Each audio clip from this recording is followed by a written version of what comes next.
Assalamualaikum warahmatullahi wabarakatuh. Hai halo Delvers, ketemu lagi sama aku Tamara Delv. Nah di episode kali ini yang akan aku bahas adalah mengenai salah seorang penumpang yang berhasil selamat setelah pesawatnya jatuh. Nah kalau kalian ingat aku pernah juga membahas Vesna Vulovic, seorang pramugari yang jatuh dari ketinggian 33.000 kaki kemudian selamat dan hidup.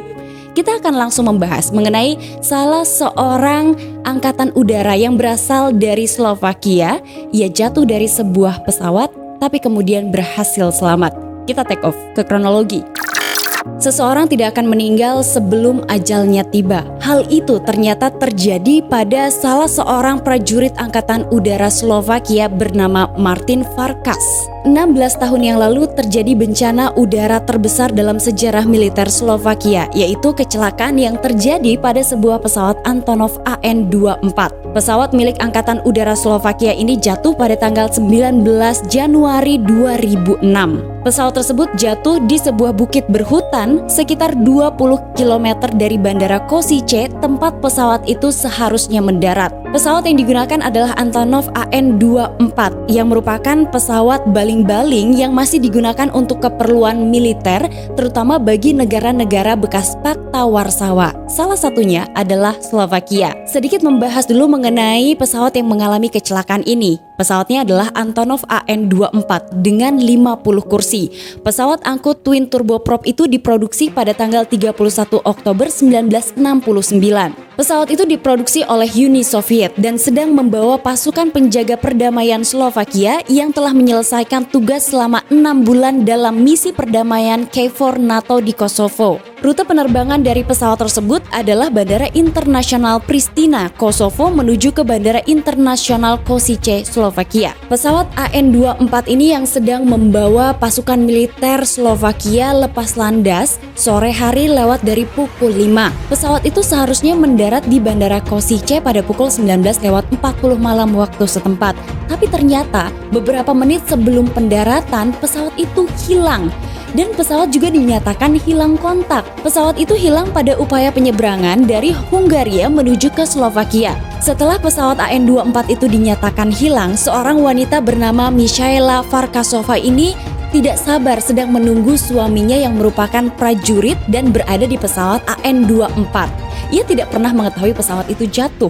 Ia hanya sedang menunggu suaminya pulang setelah tugas selama 6 bulan di Kosovo. Tiba-tiba Michaela ini mendapatkan panggilan telepon. Martin Farkas ini menghubungi istrinya sekitar pukul 19.30 malam waktu setempat, kemudian juga menginformasikan bahwa ia selamat namun dalam kondisi lemah dan berlumuran darah. Ia juga memberitahukan istrinya untuk segera memberitahu pihak berwenang bahwa pesawatnya ini jatuh di sebuah hutan. Setelah sambungan telepon itu mati, maka Michaela langsung menghubungi pihak berwenang dan memberitahu pihak berwenang bahwa sebuah pesawat AN-24 yang ditumpangi suaminya ini telah jatuh di sebuah hutan perbatasan antara Hungaria dengan Kosovo. Setelah mengetahui pesawat AN-24 itu hilang dan setelah mendapatkan informasi dari salah seorang istri prajurit, maka kemudian tim penyelamat segera dikirimkan. Nah, pemerintah Hungaria dan juga Slovakia ini langsung mengirimkan sekitar 600 orang tim evakuasi menuju ke lokasi di mana diduga pesawat AN-24 itu jatuh. Sekitar pukul 20:30 malam waktu setempat, helikopter diterbangkan untuk melihat di mana lokasi jatuhnya pesawat. Namun mereka juga mendapatkan kendala karena jalur penerbangannya tertutup salju. Maka tim evakuasi ini harus membuka jalan mendaki perbukitan untuk kemudian menemukan di mana lokasi jatuhnya pesawat AN-24. Tim evakuasi ini juga berhadapan dengan medan yang terjal dan juga curam. Bahkan mereka ini juga berada di suhu yang sangat dingin, minus 18 derajat Celcius. Setelah berjalan cukup lama menghadapi cuaca dingin, kemudian saat itu juga malam hari, akhirnya tim evakuasi menemukan puing-puing reruntuhan. Tim evakuasi ini melapor pada pihak Angkatan Udara Slovakia bahwa reruntuhan pesawat ini tersebar di area yang sangat luas.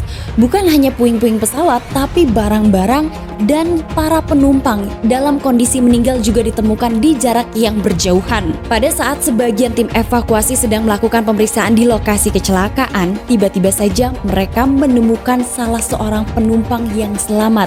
Dia adalah Martin Farkas. Martin Farkas ini ditemukan di lokasi yang cukup jauh dari lokasi jatuhnya pesawat. Nah, saat itu Martin Farkas dalam kondisi selamat namun mengalami luka-luka dan saat itu masih sadar. Ketika ambulans dari pemerintah Hungaria ini tiba untuk menjemput Martin, ia dalam kondisi selamat dan kemudian ia menceritakan kepada tim evakuasi bahwa pada saat pesawatnya jatuh, ia masih mendengar teriakan-teriakan di belakangnya.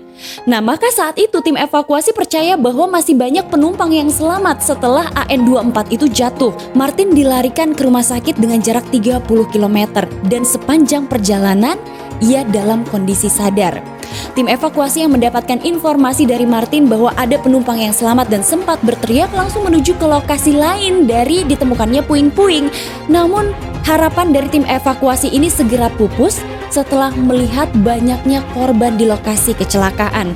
Maka kemudian mereka menginformasikan pada pemerintah Hungaria dan juga Slovakia tidak ada lagi penumpang yang selamat. 42 penumpang yang ada di dalam pesawat itu dinyatakan meninggal, sementara 1 dinyatakan selamat. Setelah pemerintah Hungaria dan Slovakia ini mengetahui ada 1 prajurit yang selamat, maka informasi segera digali. Martin menceritakan kepada tim evakuasi bahwa ia selamat karena ia berada di dalam toilet pesawat dan toilet itu tidak rusak ketika pesawat jatuh.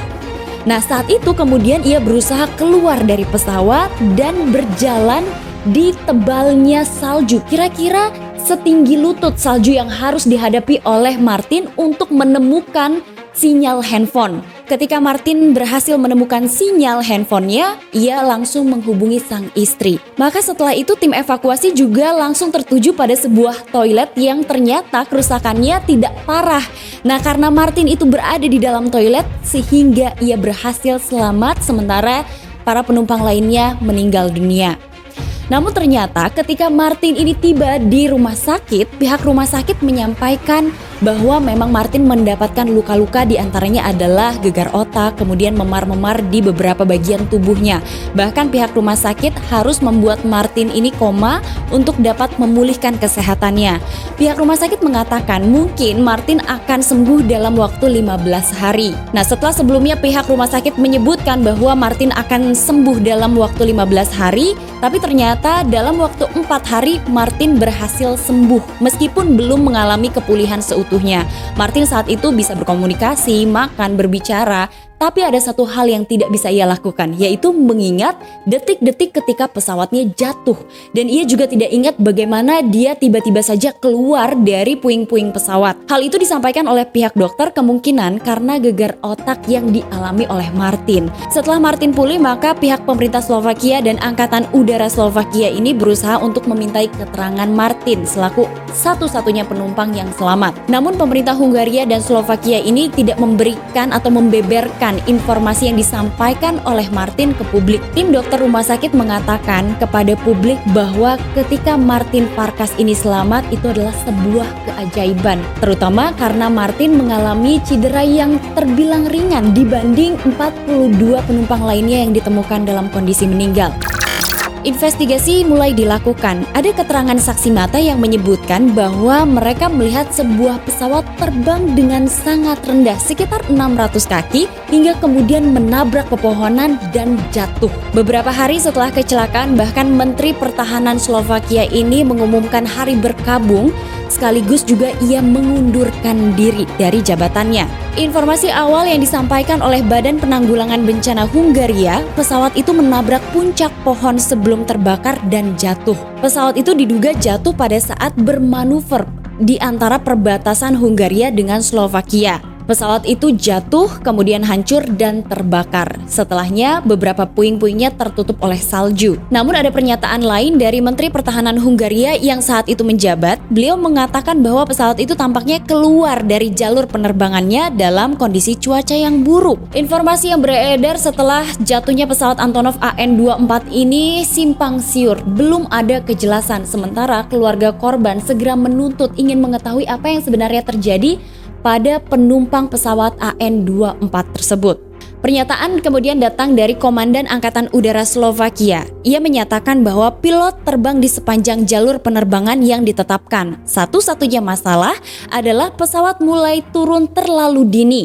Puing-puing pesawat yang telah hancur itu dibawa ke Pangkalan Angkatan Udara Slovakia untuk diselidiki. Pada bulan Maret tahun 2006 atau tahun yang sama pada saat kecelakaan AN24 itu terjadi, ada laporan bahwa pilot mungkin meremehkan ketinggian. Sementara itu pada pertengahan Mei, Institut Militer juga memberikan pernyataan bahwa sebenarnya tidak terjadi masalah teknis atau juga tidak ada kesimpulan mengenai pilot yang meremehkan ketinggian. Lalu apa sebenarnya penyebabnya?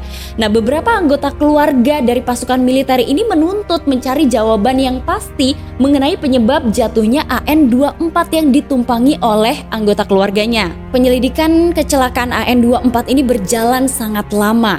Saat itu bukti-bukti terus dikumpulkan, di antaranya adalah rekaman black box, kemudian data radar dari menara kontrol. Ternyata dari data radar milik Angkatan Udara Slovakia ada bukti nyata bagaimana pilot saat itu mengatakan bahwa mereka tidak perlu dipandu atau penerbangan AN24 ini tidak perlu dipandu. Saat itu ternyata pilot AN24 memilih untuk mendarat dengan visual tanpa bimbingan dari radar. Begitu pilot mengatakan dia tidak perlu dipandu, maka itu adalah tanggung jawab pilot. Dan saat itu pernyataan dari pilot AN24 dianggap bahwa ia telah membuat keputusan dan ia bertanggung jawab untuk menjaga ketinggian yang aman. Pemerintah Slovakia dan Angkatan Udara Slovakia menyimpulkan bahwa kecelakaan AN24 di tahun 2006 ini terjadi karena kesalahan pilot untuk menurunkan ketinggian pesawat terlalu dini. Tapi ternyata pihak keluarga melakukan sebuah penyelidikan. Penyelidikan ini terus bergulir selama bertahun-tahun, sekitar 3 tahun dengan pengumpulan bukti-bukti nyata. Dan hasil penyelidikan sipil ini mengungkap bahwa sebenarnya pilot tidak melakukan kesalahan, tapi terjadi masalah pada mesin pesawat setelah mesin pesawat itu diperbaharui atau dimodernisasi. Setelah mereka menyimpulkan bahwa penyebab jatuhnya AN24 ini adalah karena kesalahan mesin, maka pihak keluarga menyewa pengacara untuk menuntut pemerintah dan juga Angkatan Udara Slovakia. Namun saat itu pemerintah dan Angkatan Udara Slovakia justru memberikan bukti-bukti dan menyatakan bahwa memang mesin itu tidak mengalami kerusakan atau tidak ada kerusakan teknis pada pesawat Antonov. Ternyata di sisi lain, pihak sipil ini atau sebagian keluarga korban ini tetap menuntut jika memang masalahnya bukan pada mesin pesawat, maka mereka harus membeberkan bukti-bukti itu atau fakta-fakta yang ditemukan selama investigasi kepada publik.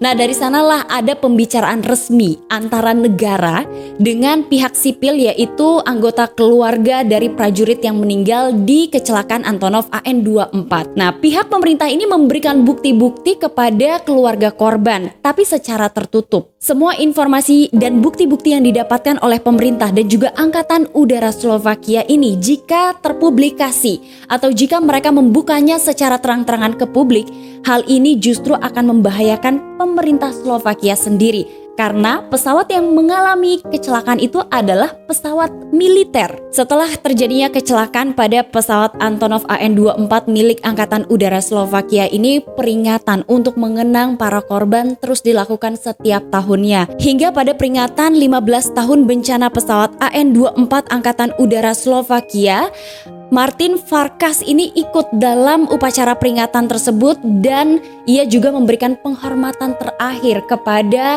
prajurit-prajurit yang menjadi korban dari kecelakaan AN24. Itulah informasi dari channel Tamara Delf mengenai kecelakaan yang dialami oleh pesawat Antonov AN24 milik Angkatan Udara Slovakia di tahun 2006. Semoga informasi di dalam video ini bermanfaat untuk kita semua.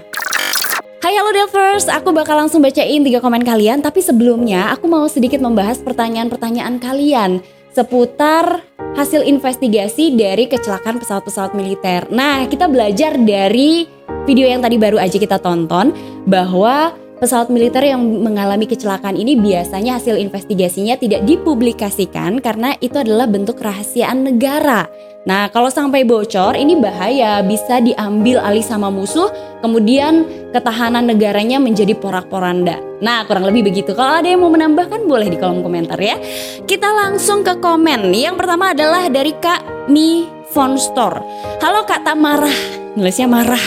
Aku pengikut channel Kak Tamara. Baru ini satu video ditonton udah seru. Aku coba lagi video yang lainnya seru. Semoga sehat selalu Kak Tamara beserta kru, amin. Amin, terima kasih, panggilan baru nih ya. Kemudian yang berikutnya dari Kak Seva Nayuda. Assalamualaikum Kak Tamara, seneng banget lihat video Kak Tamara. Sampai adikku mau naik pesawat tapi takut pesawatnya jatuh. Terima kasih Kak, salam dari Surabaya. Salam juga dari aku. Tenang aja buat adiknya Kak Seva. Aku membahas sejarah penerbangan ini justru untuk memberitahu kalian juga bahwa dunia penerbangan semakin sini semakin baik ya. Kemudian yang terakhir adalah dari Kak Erik Santoso. Buat Kak Tamara Delf dan seluruh tim yang terlibat, semangat ya Kak. Bikin kita jadi tahu banyak soal dunia aviasi. Stay healthy Kak dan tim. By the way, saya subscriber dari subscribernya masih 10 ribuan dan sekarang udah 300 ribuan aja. Semangat ya. Terima kasih Kak Erik. Terus aku agak out frame gitu, aku mau menyapa Davin dari Semarang, usianya 6 tahun. Tadi orang tuanya titip salam di live Instagram. Aku sapa ya. Hai Davin, terima kasih udah sering nonton videonya Tamara Delf. Sampai ketemu lagi di episode selanjutnya. Jangan lupa di subscribe, di komen-komen di bawah sini. Dan sampai jumpa di episode selanjutnya. Assalamualaikum warahmatullahi wabarakatuh. Bye-bye.